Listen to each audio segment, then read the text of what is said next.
چلیے اس کتاب میں ایک اور چیز، یہ مولانا اشرف ولی صاحب کے ماموں کا واقعہ مولانا تھانوی نے خود لکھا ہے. یہ ہے دیوبند کی اور تبلیغی جماعت کی تعلیمات. معذرت کے ساتھ میں بیان کر رہا ہوں. میں ناگپور میں رہتا ہوں. ہمارے شاہد بھائی نے فون کیا، فاروق بھائی سیونی میں آپ کا ایک پروگرام چاہیے.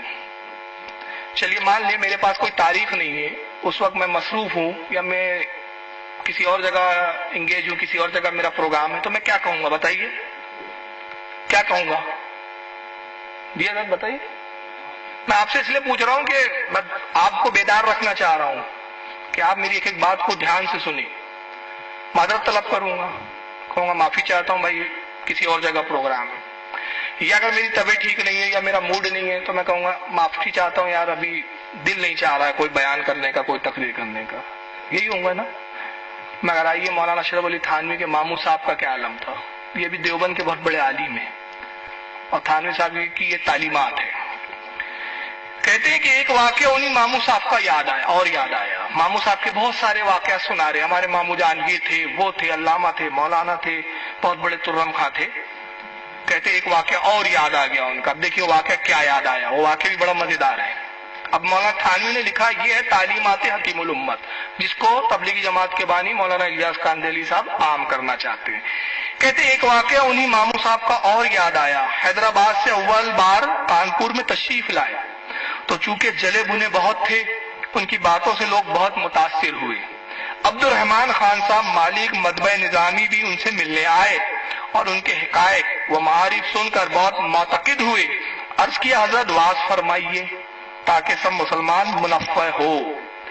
یعنی مولانا عبد الرحمان صاحب آئے مولانا تھانوی کے ماموں صاحب کے پاس، اور ان کے ماموں صاحب کے پاس آ کر کہا کہ حضرت بڑی اچھی بات ہے کہ آپ کانپور سے تشریف لائے ہیں اور یہاں لوگ بڑے متاثر ہیں آپ سے، تو آپ یہاں پر واعظ کہیے، تقریر کیجیے، بیان کیجیے.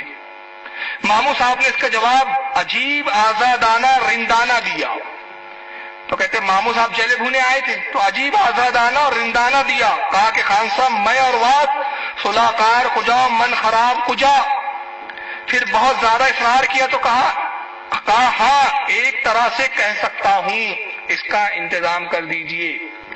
جب بہت اصرار کیا ان سے ماموں جان سے اشرف علی تھانوی صاحب کے کہ نہیں آپ کو تو واعظ کہنا ہی پڑے گا، تقریر تو کرنی ہی پڑے گی، تو ماموں صاحب نے کہا ٹھیک ہے پھر ایک شرط پر میں واعظ کہہ سکتا ہوں، ایک شرط پہ میں واعظ کہوں گا. اب اس شرط کیا ذرا سن لیجئے، اس کا انتظام کر دیجئے. عبد الرحمان خان صاحب بیچارے متین بزرگ تھے، سمجھے ایسا طریقہ کیا ہوگا جس کا انتظام نہ ہو سکے. یہ سن کر بہت اشتیاق کے ساتھ پوچھا کہ حضرت وہ طریقہ خاص کیا ہے. ماموں صاحب بولے کہ میں بالکل ننگا ہو کر بازار میں ہو کر نکلوں.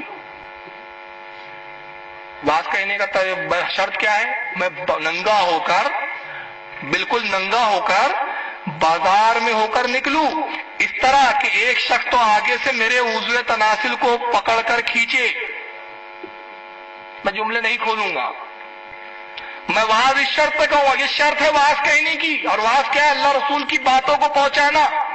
اس کے شرط یہ ہے، کہتے ہیں کہ میں اس طرح آؤں گا کہ بازار میں پورا ننگ دھڑنگ لبے سڑک بے دھڑک ننگا آؤں گا، ایک شخص عضو تناسل میرا سامنے سے پکڑ کر کھینچے اور دوسرا پیچھے سے انگلی کرے، ساتھ میں لڑکوں کی فوج ہو اور وہ یہ شور مچاتے جائیں بھڑوا رے بھڑوا بھڑوا رے بھڑوا بھڑوا رے بھڑوا، تو واعظ کہوں گا.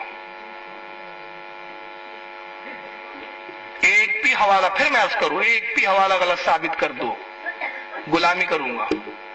پیسوں کا نہیں بولتا، وہ بہت بول دیے 1 لاکھ لے لو 2 لاکھ دے لو، تم بہت امیر لوگ ہو، تم کو ضرورت بھی نہیں ہے پیسے کی. تم صرف ہمارے سامنے بیٹھ کے کلیئر کر دو کہ کتاب ہماری نہیں ہے یا اس کا مطلب یہ نہیں ہے.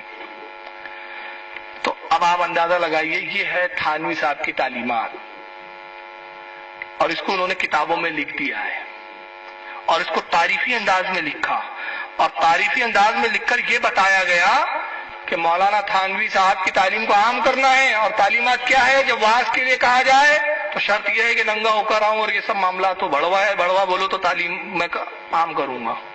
تعلیم کیا ہے؟ ایمان یہ ہے پیٹ بھر کر کھانا ملے، عاقبت یہ ہے کہ کھل کر پاخانہ ہو جائے. تعلیم کیا ہے؟ تعلیم یہ ہے کہ ذکر میں کوئی مزہ نہیں، مزہ تو مزی میں معاذ اللہ. اور چلیے اب تھانوی صاحب کے خود جملے سے